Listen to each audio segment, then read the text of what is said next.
Hi, I'm Scott from SuperPro. I just want to run you through some of the products we've got available for the PQ35 platformed VAG vehicles. Let's start with 4952. This is our repair rear bracket for the control arm.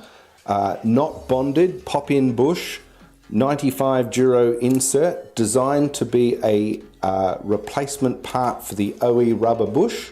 Not designed for a high-performance vehicle, it's designed purely as a repair part.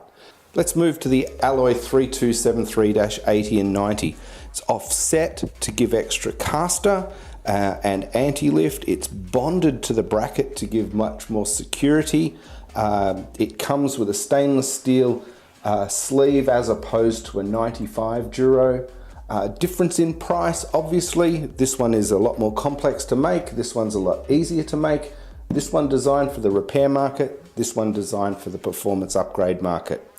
Couple that then with our ALOY0001K.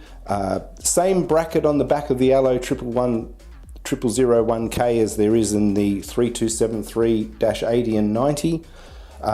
Complete assembly, comes in the box with everything you need. The only additional part that you can bolt on to give some extra camber is TRC 0003.